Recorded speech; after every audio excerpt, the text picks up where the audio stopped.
السلام عليكم ورحمة الله وبركاته. أهلا بكم يا أساطير، معنا النهاردة حلقة جميلة جدا من الأنمي الحلو بتاعنا. ومطولش عليكم ويلا نبدأ الحلقة. تبدأ الحلقة وبنشوف كيكينيورا ولينجا كانا وهما واقفين على سطح المدرسة.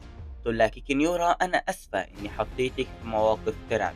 وبتقول لها لينجا كانا لا عادي، وكمان أنا لولا الراجل ده كنا ممكن نموت، وهو اللي أنقذنا وما كانتش تعرف إن هو ريكو بس متحول.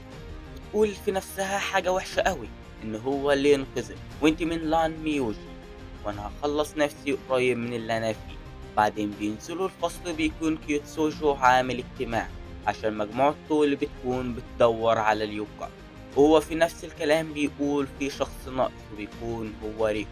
نعرف إن ريكو عيان جدًا وبيكون نايم في السرير وحرارته بتكون عالية، وبيدخل السيد زن عليه وبيقول له يعني أنت يوم ما تتحول ييجي لك برد وتقعد في السرير وكده. بيقول له ريكو طب ما انت كمان مريض اكتر مني. رد عليه زين وبيقول له هو انت فعلا مش فاكر انك اتحولت او حاربت. بعدين بيقول له زين انا نفسي اشوف ريكو بتاع امبارح عشان تبقى الوريث التالت، وبيسيبه وبيمشي. بعدين بنشوف وهي جاية وبتخبط والسيد زين بيكون خارج، وبتطير على ريكو وبتقول له انا اسفة، انا المفروض المرافقة بتاعتك وما خدتش بالي انك غايب من المدرسة، اعمل فيا اللي يريحك. بعدين بتشوف ريكو وهو لسه تعبان وبيجي اصحابه من المدرسة عشان يطمنوا عليه، وبيقول كيوسوجو خلاص بقينا متجمعين عشان نتكلم في المجموعة اللي احنا هنعملها للبحث عن اليوكا، وانا قررت ان احنا هنعمل رحلة ميدانية في اخر الاسبوع. وبنشوف نورا يوهيون وهو قاعد وبينده على كاراسو تونجو وبيقول له عايزك تشوف لي السفينة بتاعة الحاكم فيها ايه. وهو بيقول له انت حاسس ان في خاين ما بيردش عليه.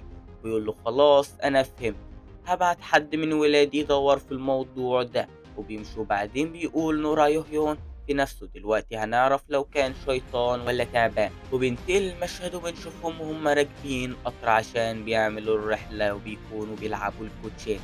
ويكو كل شوية كان بيكسب وبتقول له إيكاوا تسورارو أن أنت هتبقى القائد اليوكاي كله في المستقبل. وبتشوفهم بتقول إنجا كانا هي البنت دي باردة وتبص ليه بصة غريبة وهو في بينهم إيه.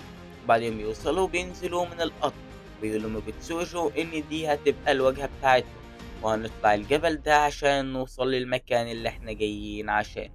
بعدين بيشوفوا على جنب السلم تمثال شكله غريب وبيروحوا عشان يشوفوه بيلاقوه ضل غريب جاي عليهم، وبيستعدوا الهجوم عليه لكن بيطلع راجل عجوز وبيقول الواد ابو شعر اصفر مين الراجل العجوز الغريب ده. وبيرد عليه كوتسوجو وبيقول له يا غبي ده المعلم اتشيبارا باحث في اليوكاي، وهو بيقول له اكيد انتم فرقة يو جي جي الخارقة عشان كده وصلتم هنا بسرعة. وبيجري عليه كيوتسوجو وبيسلم عليه وبيقول له أنا اتشرفت جدا إني شفتك. بيقول له ريكو هو مين أوميو كامارو اللي مدفون هنا. بيقول له ده أسطورة اليوكاي للجبل هنا، تعالوا وراي. وهو بيوصلهم لمكان بيكون مكتوب عليه من بره ممنوع الدخول. وهنا خلصت حلقتنا يا شباب، أتمنى تكون عجبتكم وتكون الحلقة ظريفة عليكم، وما تنسوش تصلوا على النبي. أتمنى تقولوا لي رأيكم في طريقة التلخيص الجديدة، هل نستمر بيها ولا نخلينا في الطريقة القديمة؟ وسلام.